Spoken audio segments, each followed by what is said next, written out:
Hello, আসসালামু আলাইকুম বন্ধুরা। কি অবস্থা সবার? আশা করি সবাই অনেক অনেক ভালো আছেন। তো আজকের এই ভিডিওতে আমরা আপনাদের কিছু গুরুত্বপূর্ণ বিষয় নিয়ে আলোচনা করতে চলেছি। সবাইকে অনুরোধ করব ধৈর্য ধরে সম্পূর্ণ ভিডিওটা দেখবেন।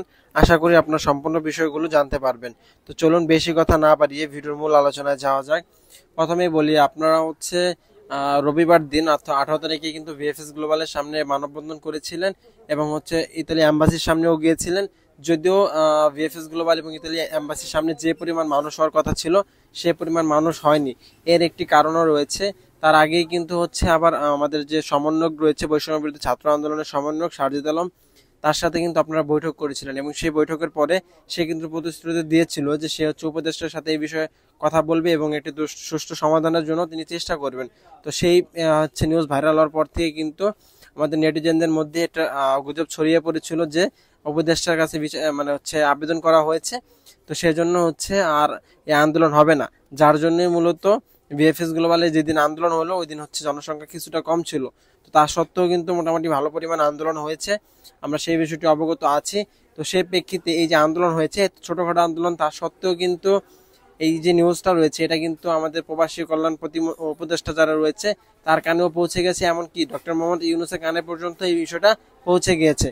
তো এরপরে ডক্টর মোহাম্মদ ইউনূসের আদেশে প্রবাসী কল্যাণ উপদেষ্টা যিনি রয়েছে তিনি হচ্ছে ইতালিয়ান যে বর্তমানে অ্যাম্বাসেডর রয়েছে তাদের সাথে যোগাযোগ করার চেষ্টা করেছে এবং হচ্ছে চেষ্টা করতেছে ইতালিয়ান গভর্নমেন্টের সাথে যোগাযোগ করার জন্য, যাতে এই দ্রুত এই যে সমস্যার সমাধান করা হয় এবং ইতালি ভিসা প্রক্রিয়াটা যাতে আরো সহজ করা হয় সেজন্য মূলত তারা কাজ করতেছে।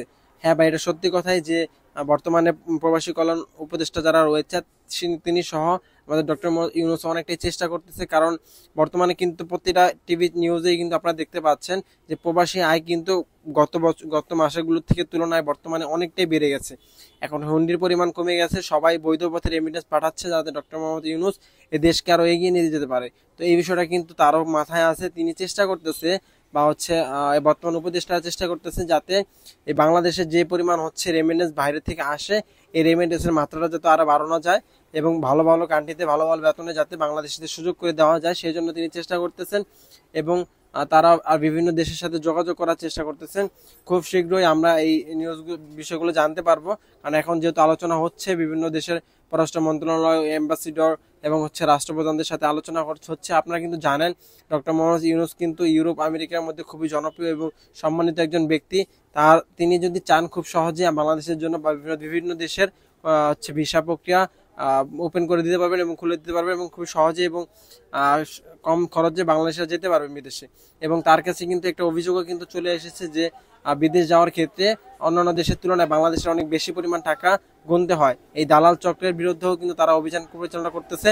আপনাদের একটা ভিডিও আমরা হচ্ছে এই ভিডিওর পরেই আপলোড করে দিব, সেখানে স্পষ্টভাবে আপনারা দেখতে পারবেন যে হচ্ছে ছাত্রছাত্রীরা কিছু ভিসা ভুক্তভোগী যারা রয়েছে এজেন্সির কাছে যারা আবেদন করেছে, আবেদন প্রক্রিয়া শেষ হওয়ার পর তাদের বছর পর বছর পার করে ফেলতেছে, তারপরও তাদের ভিসা হচ্ছে না, বিভিন্ন জটিলতা দেখে তারা টাকা পয়সা আটকে রেখেছে। তো এই সকল সমস্যার কারণে তারা কিন্তু ছাত্রছাত্রী নিয়ে সেই সকল হচ্ছে এজেন্সিতে হামলা করে এবং হচ্ছে সাথে করে সেনাবাহিনী নিয়ে যায় এবং সেনাবাহিনীর তৎপরতায় সকল প্রমাণ সহ তাদের সাথে যে জালিয়াতি করা হয়েছে এই সকল জালিয়াতির প্রমাণ সহ তাদেরকে সেনাবাহিনীর হাতে তুলে দেওয়া হয়। তো এই সকল বিষয়গুলো কিন্তু নিউজ হয়েছে এবং এই সকল বিষয়গুলো কিন্তু ডক্টর মোহাম্মদ ইউনূসের কান পর্যন্ত পৌঁছে গেছে। তো তিনি চেষ্টা করবেন এই সকল দালাল চক্রগুলোকে যাতে মোকাবেলা করা যায় এবং খুব সহজে কম খরচ যাতে বাংলাদেশিরা বিদেশে প্রবাসী কাজে যেতে পারে এবং সেই চেষ্টাগুলি তারা বর্তমানে করতেছে। তার ফলে বাংলাদেশিরা খুবই সহজে ভিসা পাবে এবং হচ্ছে খুব দ্রুত ভিসা পেতে চলেছে। তো বাংলাদেশিদের জন্য বর্তমান সরকার খুব ভালো কাজ করতেছে। আশা করতেছি ইতালি সহ বিভিন্ন দেশের ভিসা প্রক্রিয়া আরো সহজ হবে এবং আমাদের সাথে যে জালিয়াতি এবং হচ্ছে ভোগান্তি আমরা সহ্য করতেছি এগুলো সমাধান একটা নিশ্চয়ই হবে। তো এই ছিল মূলত আজকের ভিডিও। যদি ভিডিও ভালো লাগে অবশ্যই লাইক, কমেন্ট এবং শেয়ার করে যাবেন এবং অবশ্যই আমাদের চ্যানেলটি সাবস্ক্রাইব করে পাশে থেকে বেল আইকনটি বাজিয়ে দিবেন। ধন্যবাদ সবাইকে, দেখা হবে পরবর্তী কোনো ভিডিওতে। সেই পর্যন্ত সবাই ভালো থাকবেন, সুস্থ থাকবেন এবং অবশ্যই আমাদের চ্যানেলটি সাবস্ক্রাইব করে আমাদের সাথেই থাকবেন। আসসালামু আলাইকুম।